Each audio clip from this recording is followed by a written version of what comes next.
Hi friends, నేను తోటకూర గోంగూర curry చేస్తున్నా అండి. దానికోసం తోటకూర క్లీన్ చేసుకోవడానికి సాల్ట్ వేసి క్లీన్ చేసుకుంటున్నా అండి. ఒక 3 టైమ్స్ క్లీన్ చేసుకోవాలండి. ఆకుకూరలు వచ్చేసి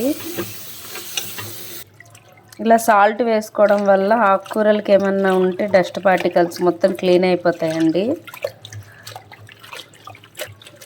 ఎప్పుడైనా కూరగాయలు కడుక్కున్నా ఆకుకూరలు కడుక్కున్నా ఈ విధంగా కడుక్కోండి ఫ్రెండ్స్. ఇది న్యాచురల్ ఆకు కాబట్టి ఇంకా ఈ విధంగా వచ్చిందండి. బయట మార్కెట్లో కొన్నదైతే ఫుల్ డస్ట్ వస్తుందండి. మీరు ఒకసారి చెక్ చేసుకోండి. ఇది మా నాన్నగారు డాబా మీద పండిస్తారండి తొట్టిల్లో.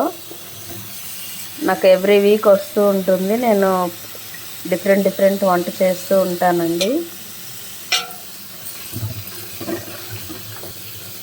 ఎటువంటి కెమికల్స్ వాడరండి, వాడకుండా న్యాచురల్గా పండిస్తున్నారు.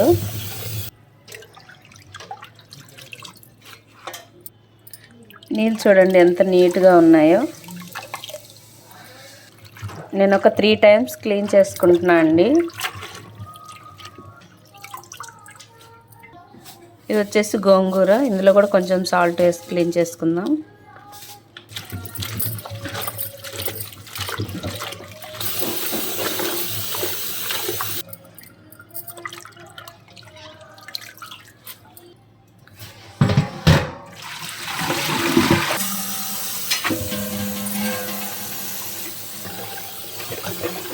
ఆకుకూరలు ఎప్పుడైనా ఇలా 3 టైమ్స్ అట్లా కడుక్కోవాలండి. మంచి నీట్గా క్లీన్ అవుతుంది. గోంగూర కూడా న్యాచురల్ అండి, ఇంట్లో వేసిన ఆకేని.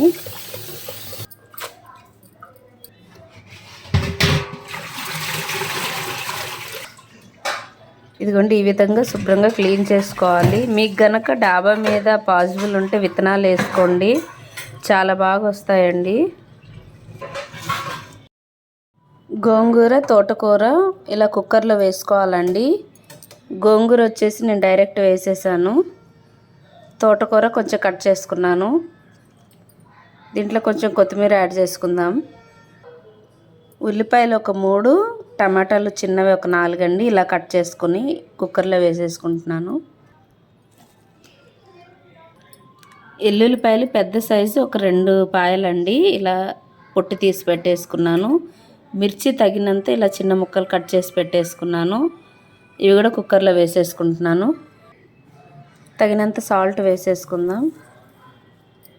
కొంచెం పసుపు వేసుకుందాం. కొంచెం వాటర్ వేసుకుందాం.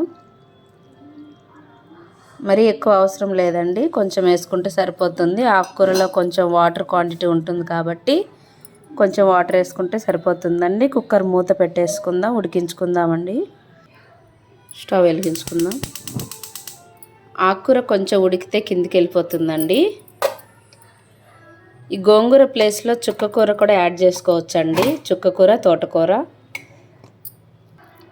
మీకు గనక ఏ కూర అవైలబుల్ ఉంటే ఆ కూర యాడ్ చేసుకోవచ్చండి. చుక్కకూర ప్లస్ తోటకూర ప్లస్ గోంగూర తోటకూర ఈ 2 కాంబినేషన్లో బాగుంటుందండి. ఒక 3 విజిల్స్ వచ్చే వరకు కుక్కర్ పెట్టేసుకుందాం. విజిల్కి ఉడికిపోయిందండి. స్టవ్ ఆఫ్ చేసుకుందాం.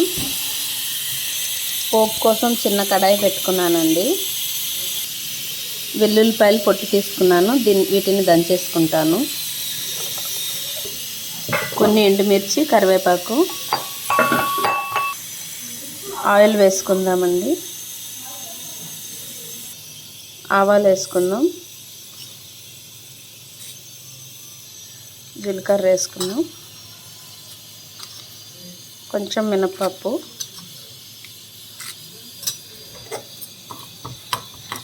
ఎల్లుల్లిపాయలు వేసుకుందాం.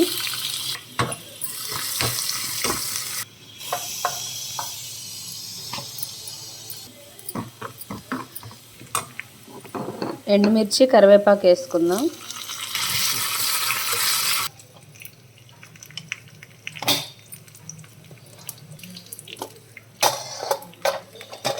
ఉడికిపోయిందండి. స్మాష్ చేసేసుకుందాం. కొంచెం ఇంగు వేసుకుందాం.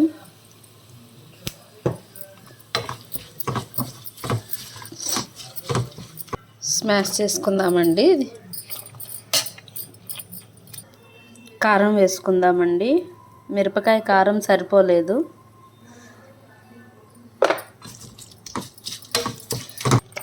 స్మాష్ చేసేసుకున్నాను. ఇప్పుడు పోపు ఇందులో వేసేసుకుందామండి.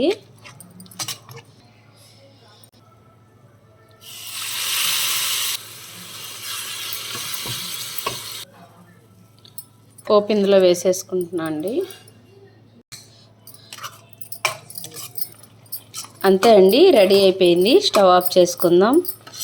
ఈ విధంగా చేయండి ఫ్రెండ్స్, చాలా టేస్ట్గా ఉంటుంది. వేడి వేడి అన్నంలో చాలా బాగుంటుందండి. ఇలా ట్రై చేసి టేస్ట్ చేయండి ఫ్రెండ్స్. నా వీడియో కనుక నచ్చినట్టయితే లైక్ చేయండి, షేర్ చేయండి, సబ్స్క్రైబ్ చేయండి ఫ్రెండ్స్. బౌల్లోకి వేసేసుకున్నానండి. అంతే friends. Bye friends. Thank you friends.